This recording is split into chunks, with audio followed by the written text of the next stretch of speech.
pray for us. In the name of the Father, and of the Son, and the Holy Spirit, amen. So tonight we're going to do another thing we don't normally do around here. We're going to talk about God. So this presentation is all about how we articulate reasonably the existence of God. And so I hope we'll see how much we get through tonight. I've booked 2 sessions for this.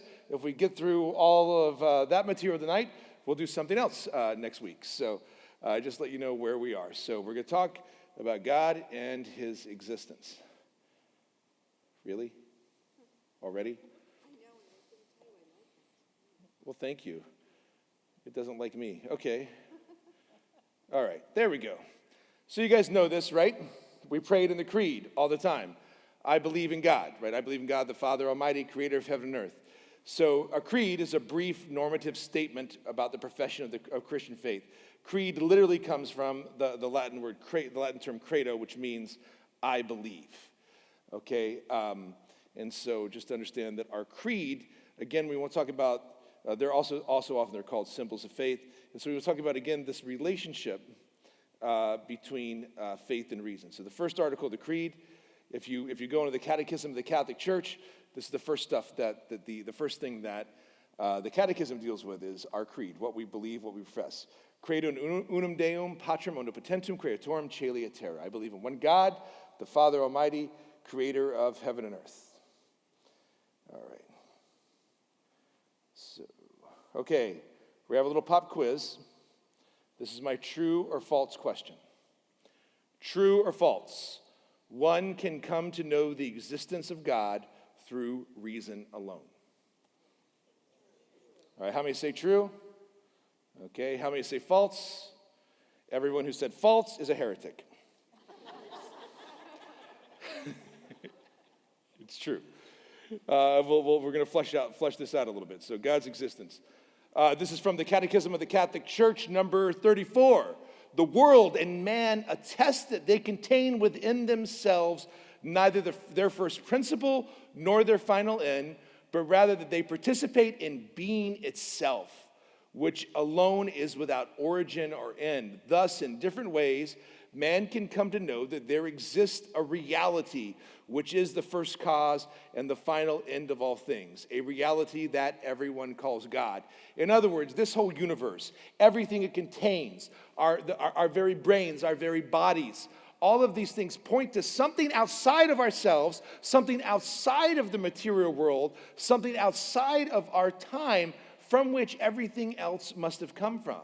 And this first being, this principle that is being qua being, is the word that Thomas Aquinas used. That God is the thing that is. God's essence is his existence. I'm already getting deep with you all this morning. And how do we show that biblically?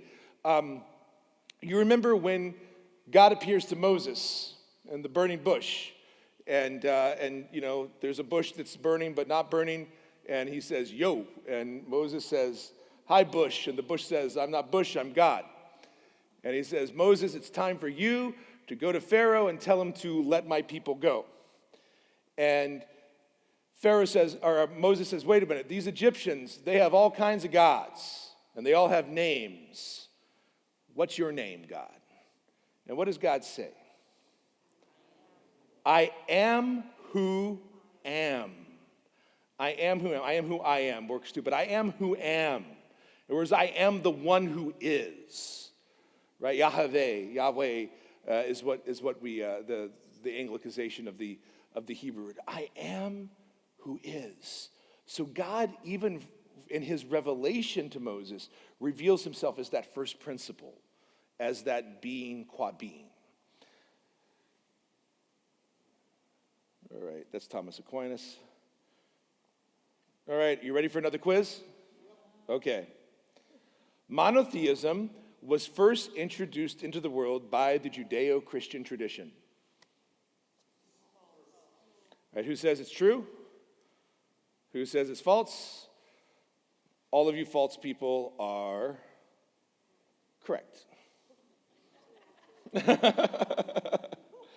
Yep. All right. The ancient Greeks actually believed. Plato We're talking about 500, almost 5. He had this. If you look at Plato, Plato had a being that he called the demiurge, that was kind of this first principle. And a lot of the ancient Greeks, they believed, in a pantheon. They had a pantheon of gods, but they still believed that behind the gods there was something that was a first principle, something that was being qua being, if you will. Aristotle, same thing. He called it the prime mover or the first cause. And in fact, some of the things that we're going over tonight actually come from Aristotle before they even came from St. Thomas Aquinas. So we're going to talk a bit about the ways of God's existence. So Catechism of the Catholic Church, number 35. So this is very early on catechism stuff, right? Man's faculties, and I'm sorry if you prefer inclusive language. I don't.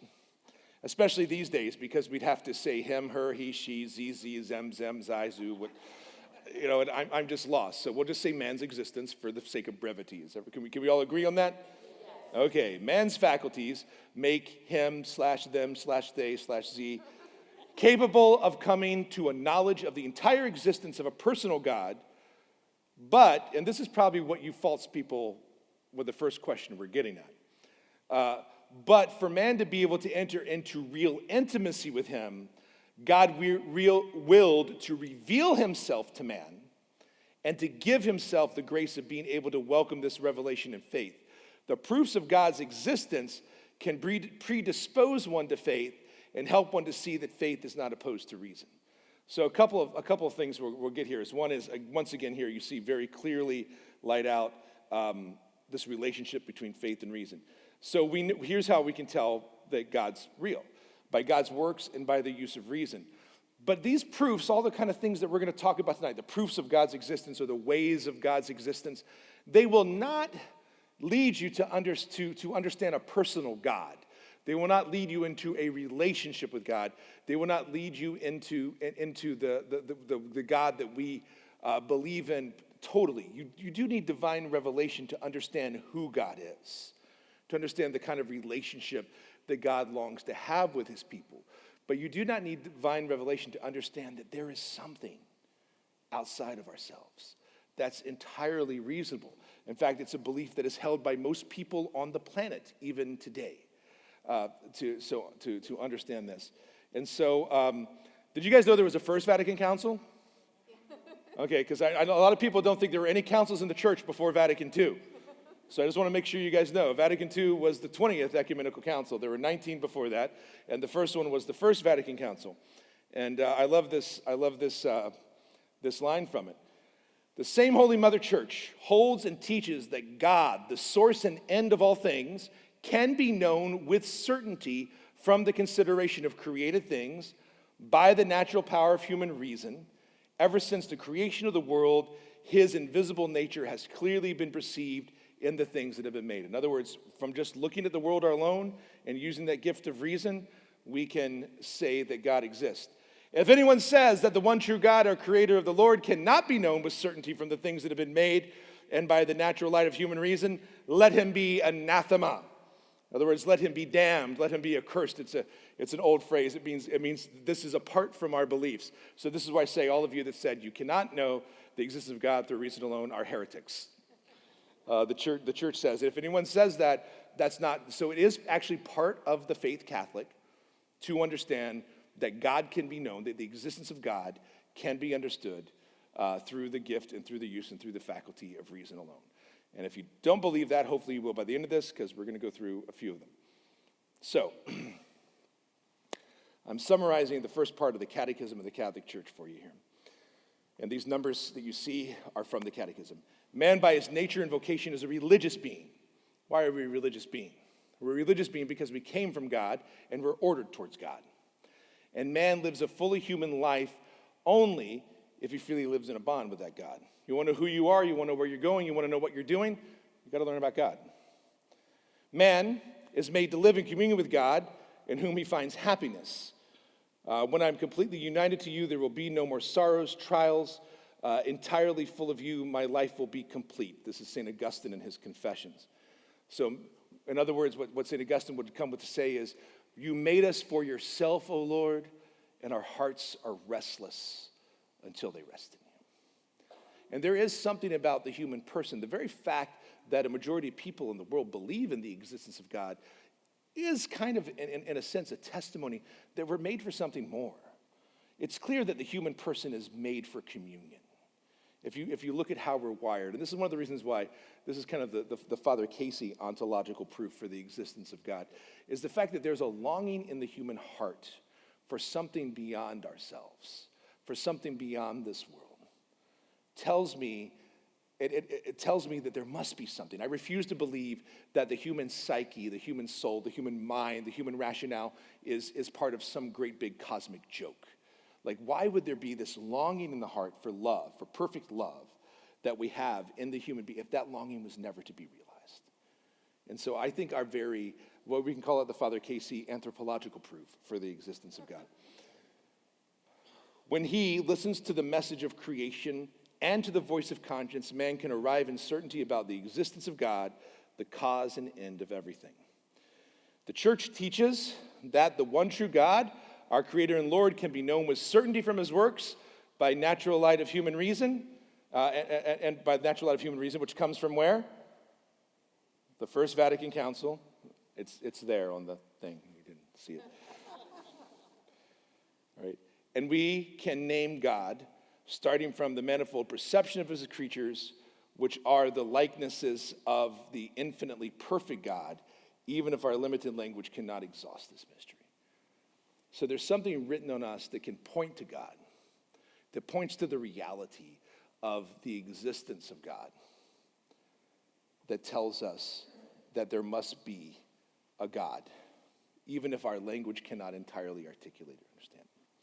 So this is kind of the beginning part. Without the Creator, the creature vanishes, right? So not only is God the creator of all things, that we believe that God is the sustainer of all things. This is the reason why believers know that the love of Christ urges them to bring the light of the living God to those who do not know him and those who reject him. So we have a duty to do so. So, just to clarify all of this, God has given man the capacity to know of his existence through the use of reason alone. However, to understand God and his relationship with the humanity, this is where we need divine revelation. And we'll actually get into divine revelation when we start the next part of our series, which will be in February, I think. So we're going to take a pause where we actually start to talk about Jesus Christ and who he is. So again, faith and reason are not mutually exclusive to each other. The two need each other. A friend of mine in seminary came up with a Latin phrase that I love. Fide sine ratione stercorum est. Faith without reason is dung. to use a word that St. Paul actually uses in Scripture. Then why do we have atheism? This is a great document from Humanae Generis from Pope Pius XII. That he was pope in the 50s. So just in going into World War II, in the 40s, 50s, going into World War II. Though human reason is strictly speaking truly capable by its own natural power and light of attaining a true and certain knowledge of the one personal God, who watches over and controls the world by his providence, and of the natural law written in our hearts by the Creator, yet there are many obstacles which prevent reason from the effective and fruitful use of this inborn faculty. For the truths that concern the relations between God and men wholly transcended in the visible order of things, and if they are translated into human action and influence, they call for self-surrender and abnegation. The human mind, in its turn, has hampered in the attaining of such truths, not only by the impact of the senses and imagination, but also by the disordered appetites, which are the consequences of original sin. And so it happens that men in such matters easily persuade themselves that they would not like to be, persuade themselves what they would not like to be true is false, or at least doubtful. In other words, because we live in a world that has been affected by sin, because we live in a world into which evil has become a part of our world is fallen. And because our world is fallen, there has become within us disordered desires that every human, we call it, the fancy word we have for this in theology is called concupiscence, that there is a fallenness that's inherent to the human person. And it's because of this that people have come to doubt the existence of God. I also find nowadays that where we live in a world that Pope Benedict XVI, formerly Joseph Ratzinger, said is now controlled by the dictatorship of relativism. In other words, this is the whole idea that there is no objective truth, right? Because once you start doubting God, everything falls apart. If there's no longer a first principle, then there's no longer objective truth. There's no longer morality, which we'll talk about later. And so then who becomes the sole interpreter of what is true, what is beautiful, and what is good? Me. It's all about me. It's ultimate egoism.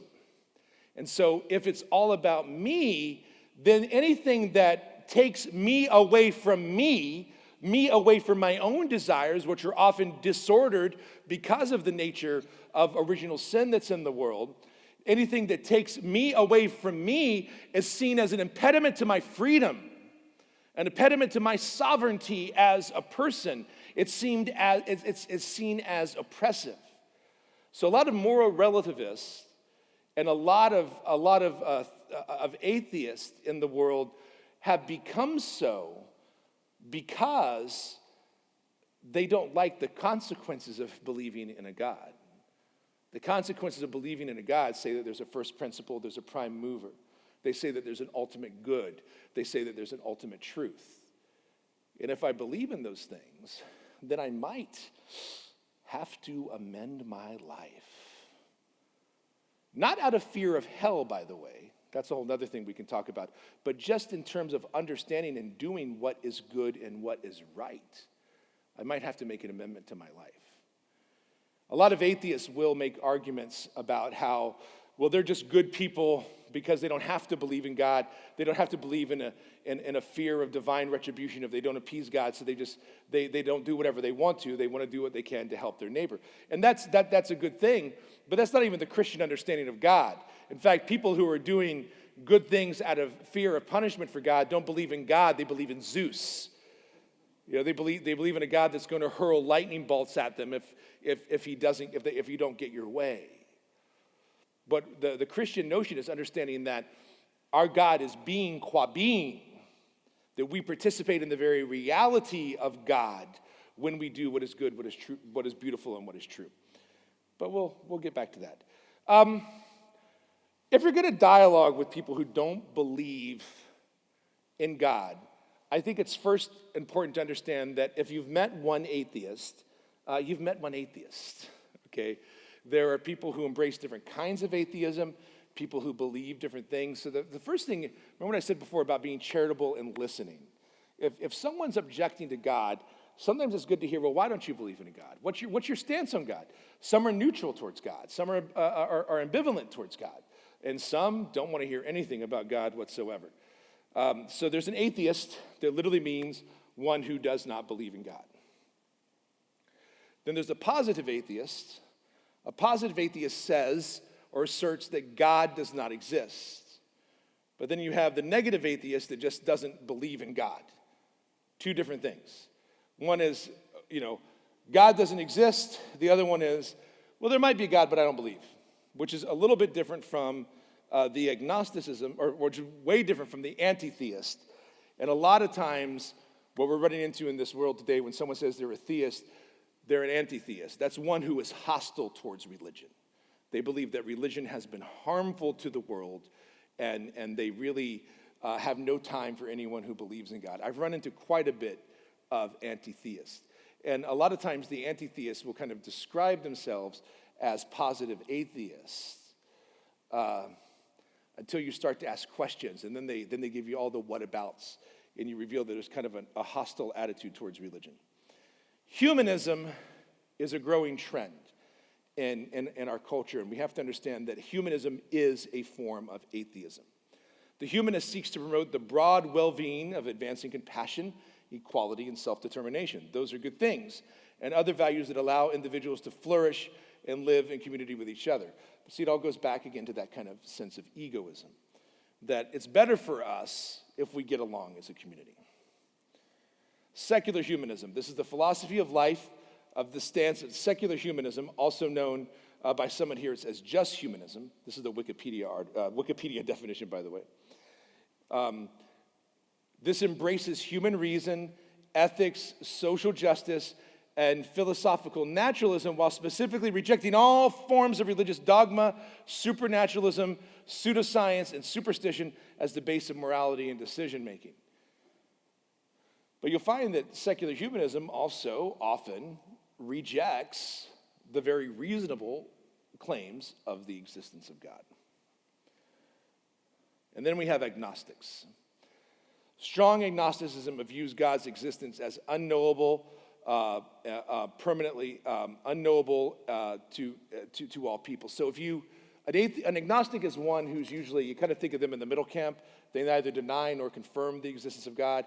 And they'll say, well, if there is a God, we don't really know him. We really can't know him. So weak agnosticism simply means, right, like I said, I don't know. We don't know if there is a God. Maybe we'll find out in the future. Burden of proof. This is very important. Any lawyers in the group? Yeah, you guys know all about burden of proof, right? In terms of the law. Now, this is different than the logical, different but related to the logical idea of the burden of proof. If someone is making a claim,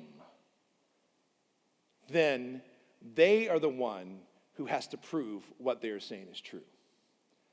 So if someone comes up to you and says, God does not exist, it's perfectly reasonable for you to say, prove it. Because you have made a truth claim. And when you make a truth claim, you are taking the burden of proof on yourself. Now, I will tell you, a lot of atheists don't like logic because they didn't see and understand that this means that they have a burden. Now, they'll say, well, I'm not the one making a claim. Christians are the ones that are making the claim and forcing it upon me. Therefore, you have a burden of proof. So we can argue back and forth every day on who really has the burden of proof here. But I would just say, historically understood, it's the person making the claim that has to make the burden of proof. And that's very similar to what it is legally, right?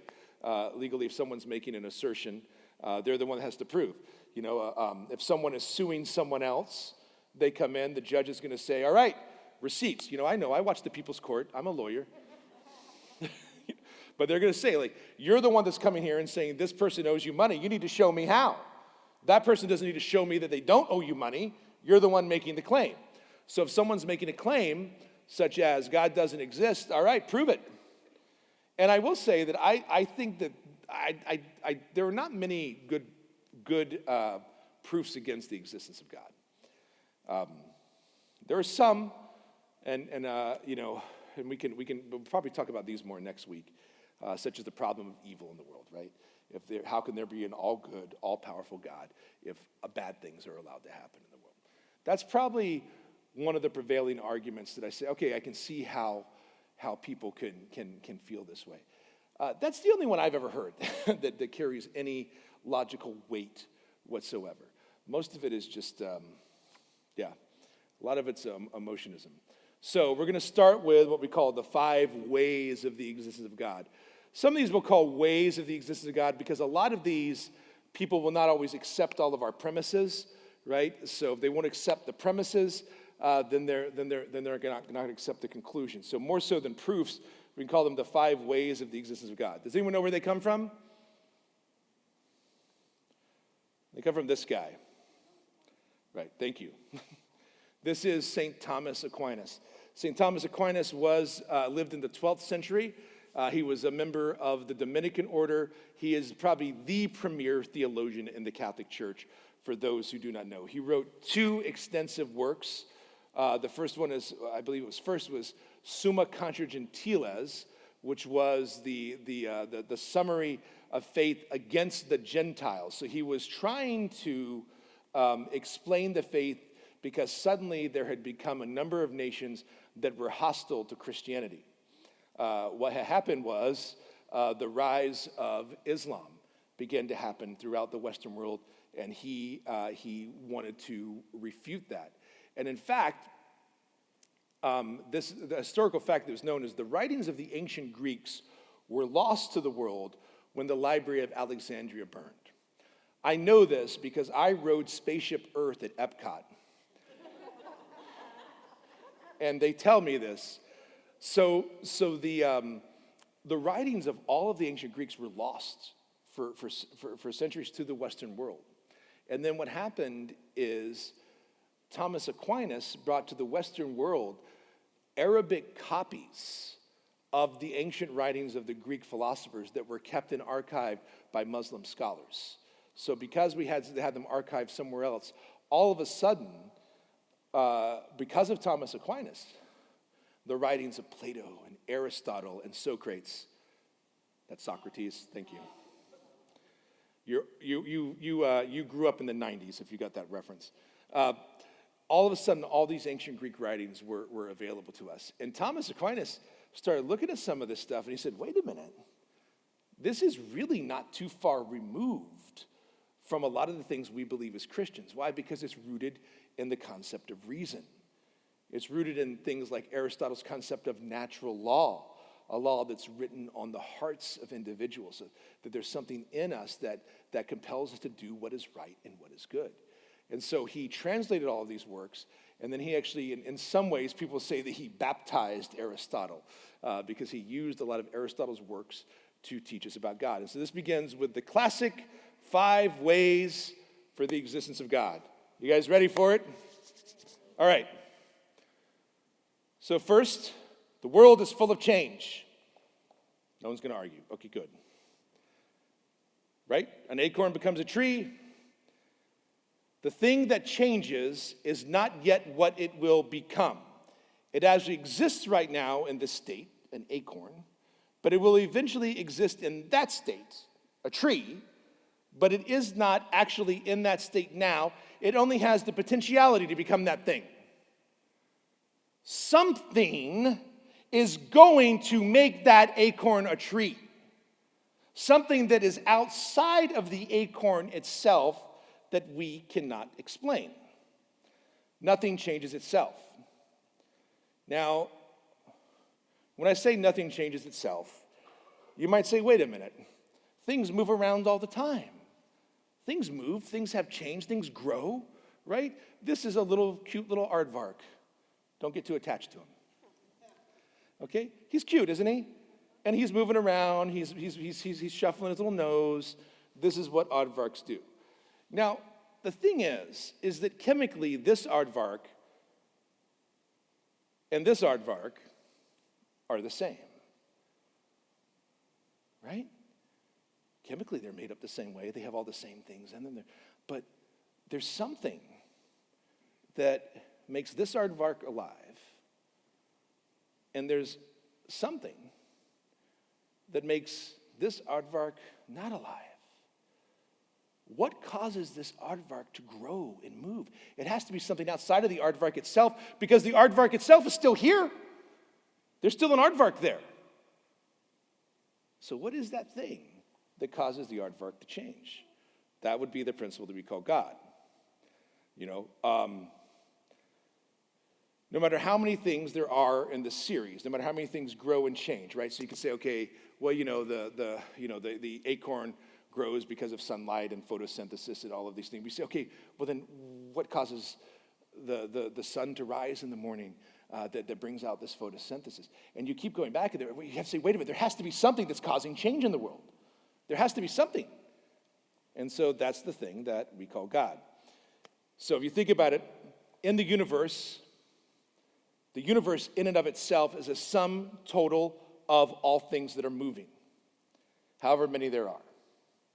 Planets and molecules, and people and animals, and the beautiful. Did anyone see the meteor shower the last couple of nights? Meteors soaring through the sky. Things are going on in space. Things are going on that we can't see, that we don't even know about. But they're all moving. They're all changing. So the universe is a sum of things that change, and the whole universe itself is in the process of change.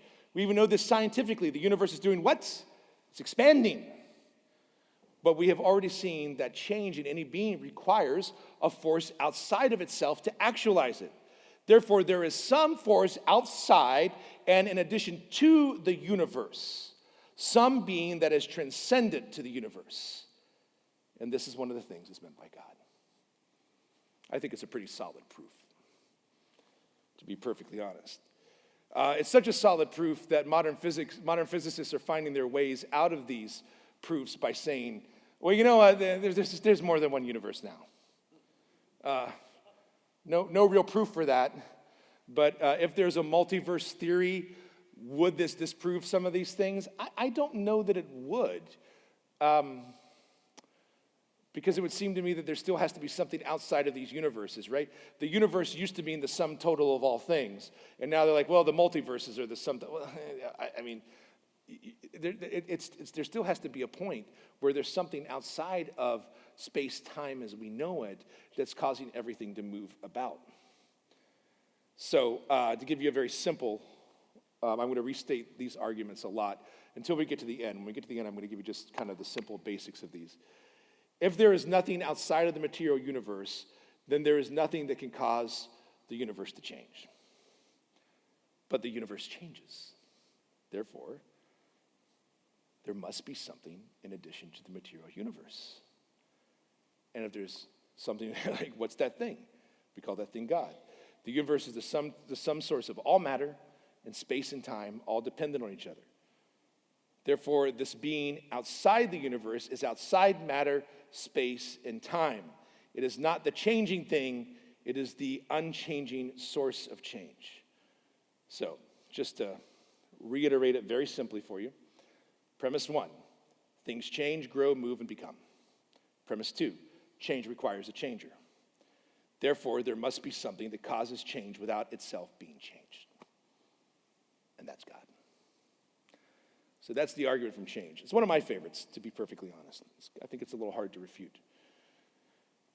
Argument from efficient causality. Now, this one's a little tricky because you have to understand Aristotle and Aristotle's understanding of causality to get this. So, according to Aristotle, the way he views the world is that everything has four causes. So there's a material cause, and that's the thing that's the things that kind of compose the thing. So let's use the example of a house, right? So the four causes of a house. The material cause of a house would be the things that the house is made out of: bricks and wood and plaster and metal and stone and all of these things. Then there's the formal cause, which is the idea of the house. All right, if I'm going to build a house, I have to have an idea of what a house is. So I have this idea of a house, and that's kind of the formal cause. But then there's the efficient cause. The efficient cause is that thing that makes the material cause and the formal cause into the final cause. And the final cause of a house is the thing for which it's intended, a house in which someone lives. So something has to take this idea that there's a house, this material of which the house is made of, and make it into a house. In terms of the universe is made of stuff. There's this idea of a universe, this idea of reality, and then we have the universe itself that exists and moves. But what has made the universe into what the universe is? This is what we call God. So we notice that some things cause other things to be, and begin to be, and continue to be. Are all things that we know of caused by others to exist? Yeah. Now, assume there's no God. Then, right? If everything's caused by something, but there's no uncaused cause, right? If there's no God, that would mean that nothing exists. There must be something uncaused, something on which all things that need an efficient cause of are dependent. Why can't things be mutually causing each other? So we have to talk about that, right? Which came first, the chicken or the egg? The bottom line is, the chicken causes the egg, and the egg causes the chicken. But the chicken and the egg are still completely separate beings from one another. So it seems like there has to be a being that causes it, because we're seeing things that are contingent upon other things, and clearly and totally. So a better example of this is it sounds more like it's the argument for motion, but it's more the argument of efficient cause. Is if you walked into the church today and you saw one of those amazing, you ever seen these big domino formations that people do?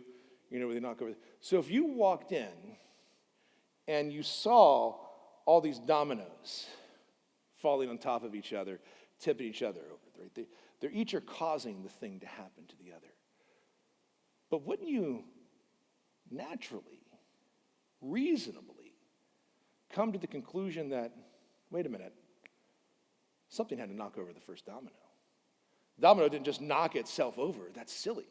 Because a domino cannot cause another domino to fall. There has to be something that moved the first domino. And so this is the idea of the efficient causality. The dominoes are there. The idea of the domino formation is there. But something had to happen that moves those dominoes from their standing position to their falling position that creates this great domino show for us. That's the argument from efficient causality. That's God. Have I lost anyone yet? Great.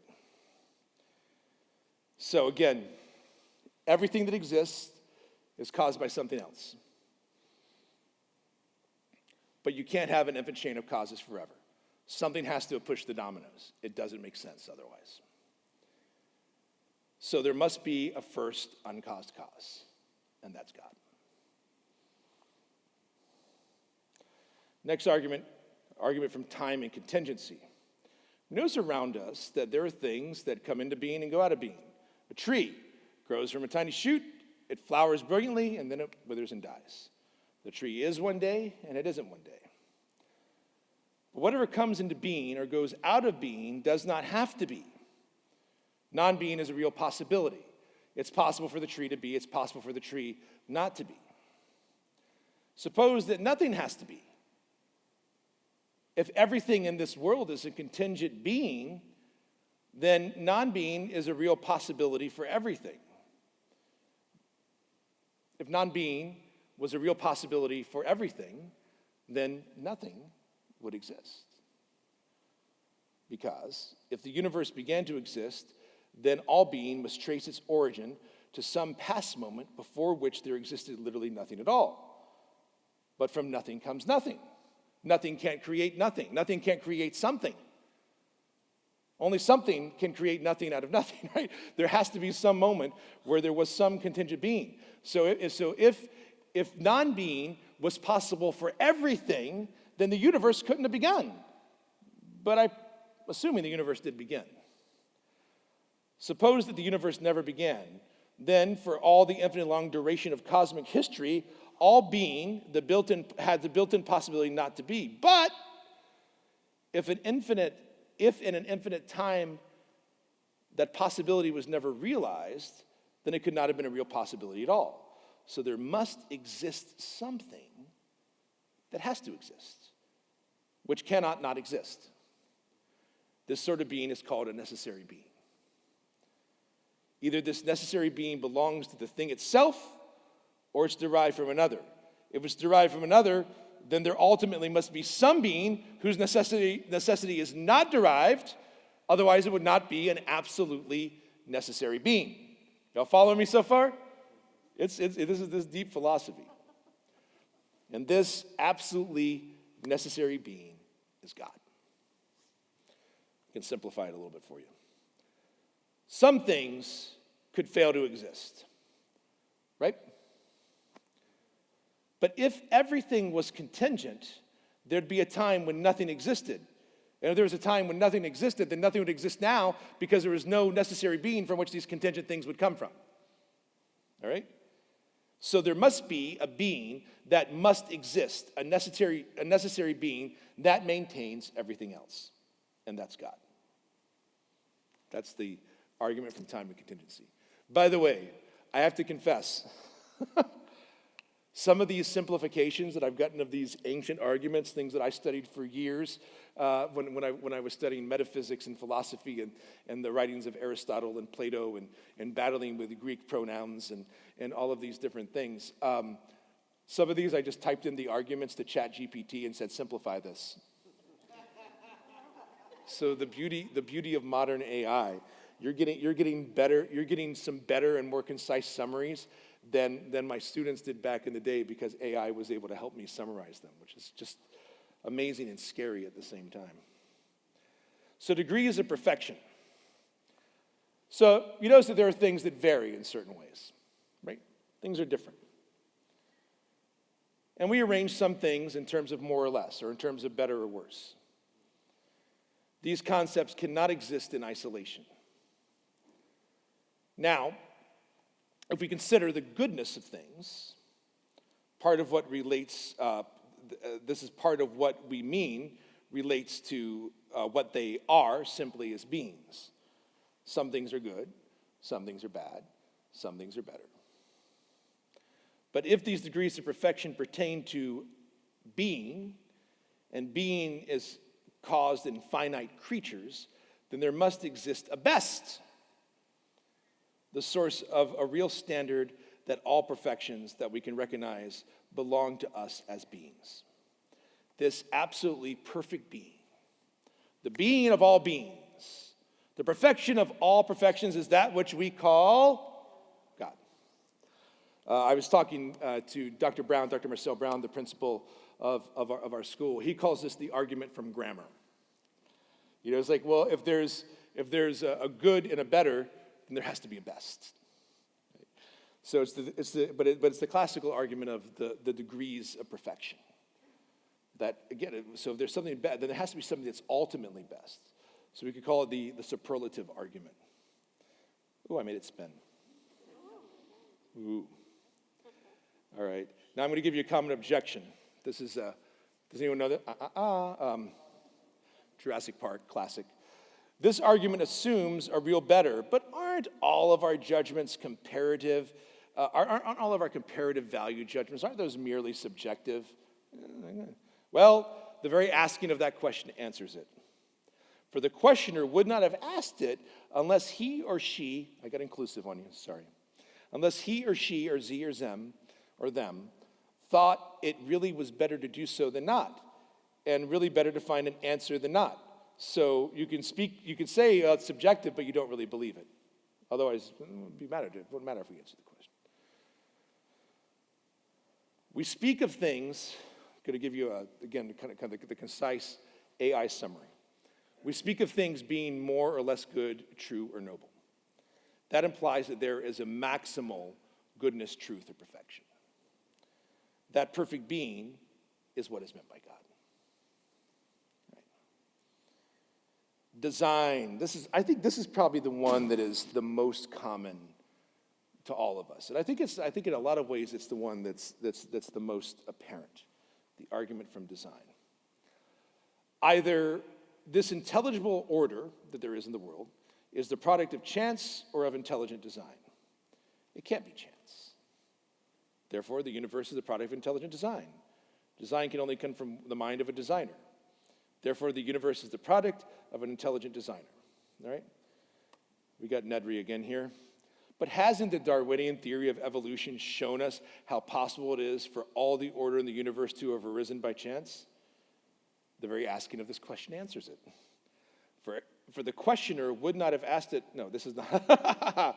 This is where Father copied and pasted the wrong thing. Darwinism shows that things could have arisen by but they still say that the world has created itself, that there's been some kind of evolution, but it still doesn't point to what made things and ordered things that all function together as a whole. I need to update my slides. Oh, there we go. Here's a better objection. But what if the order we experience is merely the product of our minds? Even though we cannot talk or think, utter chaos and disorder, maybe this is how reality really is. Our minds are the only means by which we can know reality, so we have no other access to it. If we agree that something cannot exist in thought, we can go ahead and say that it might not exist in reality. So in other words, the idea is saying that, if design is only a mental concept, then how do we know it's real?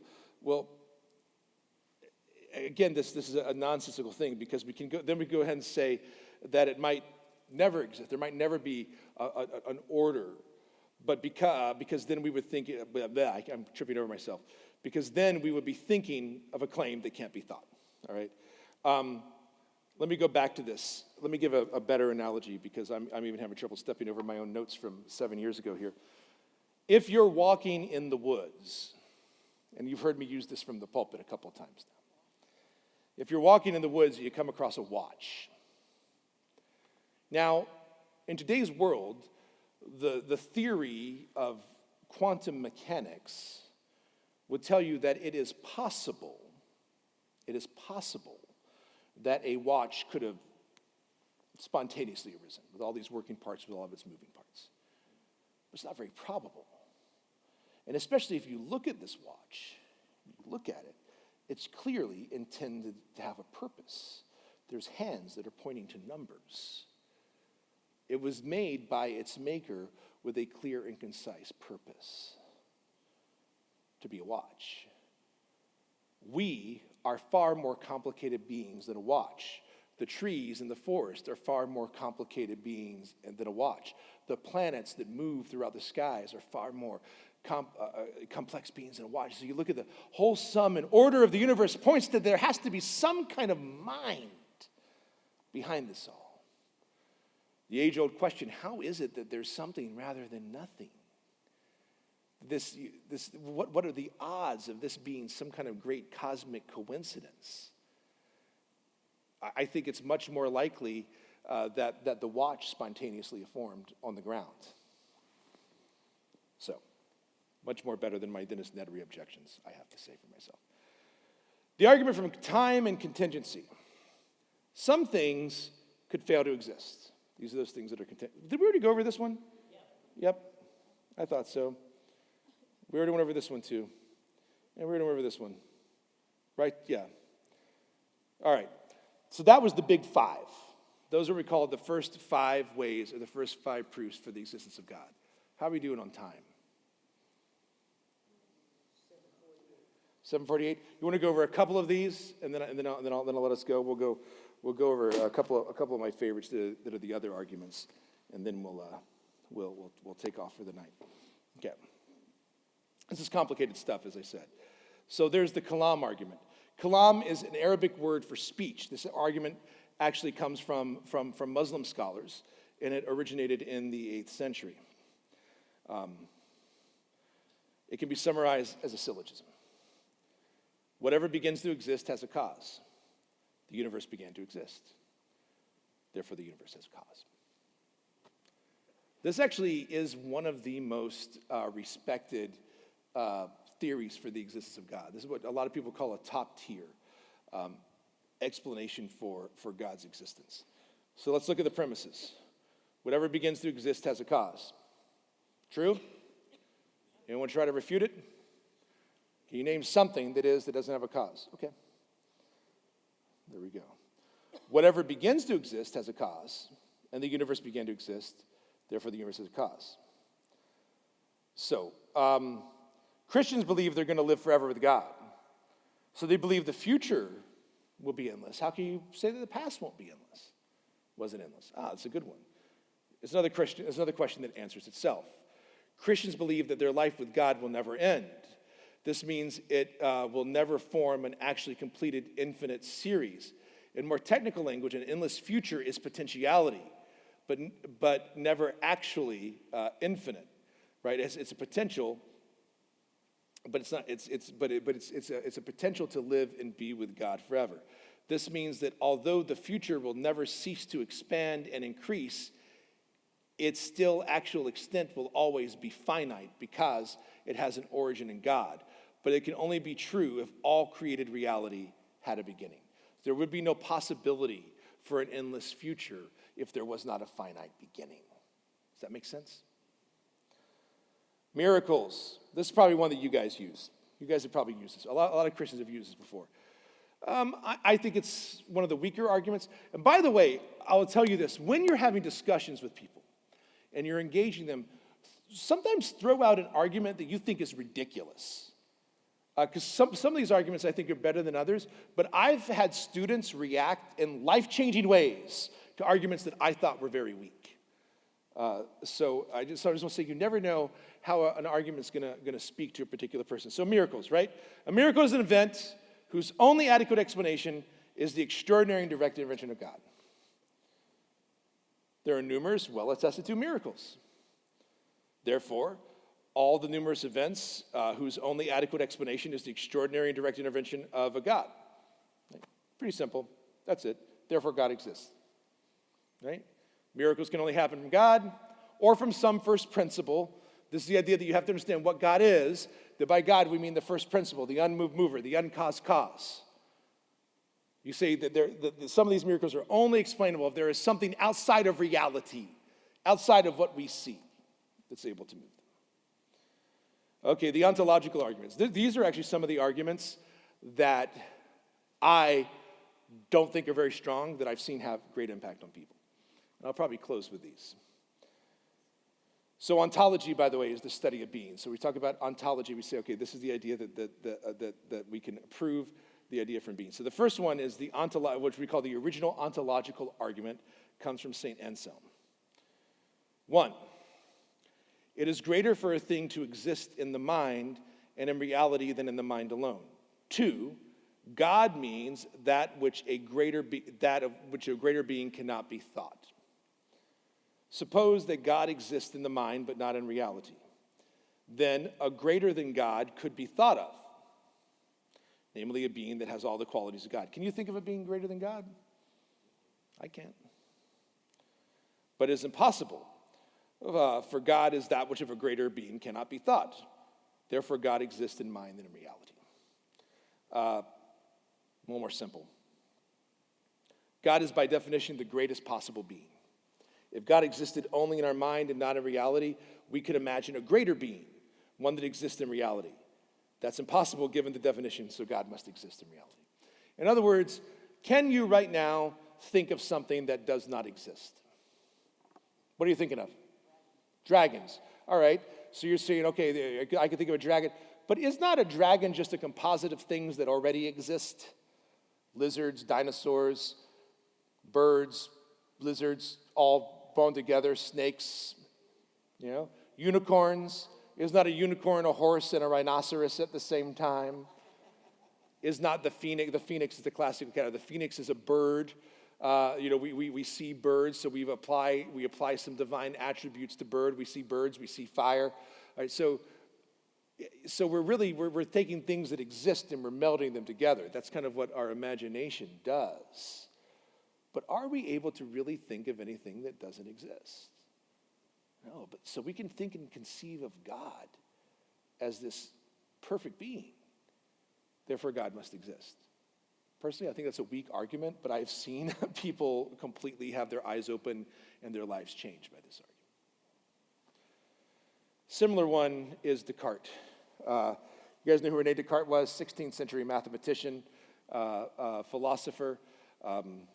Very complicated. I once actually gave a series of lectures on Descartes' meditations to a group of reformed prostitutes. Yeah, I know it sounds complicated, but it was just a matter of putting Descartes before the whores.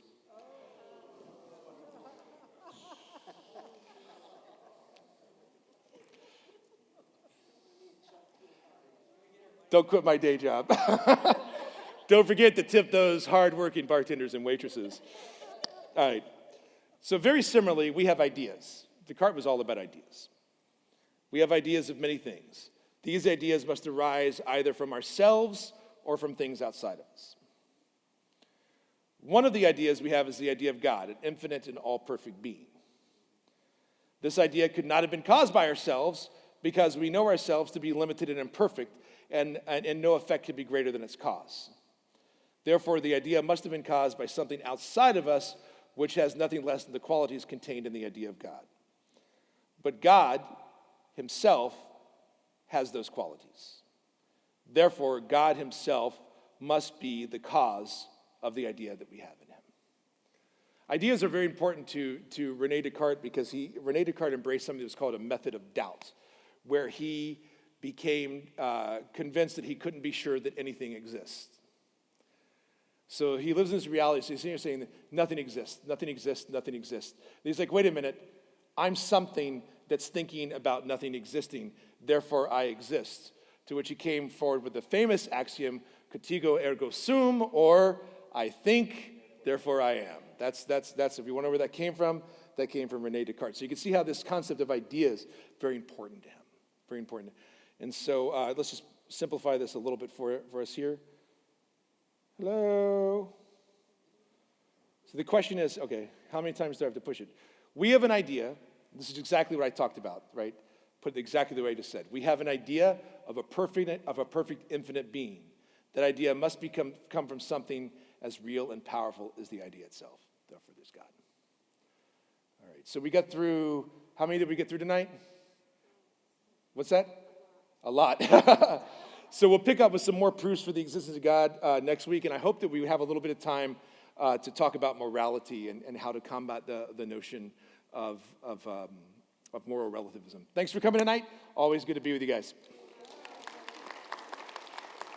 Let's just give all praise, honor, and glory to God in this moment. Glory be to the Father, and to the Son, and to the Holy Spirit.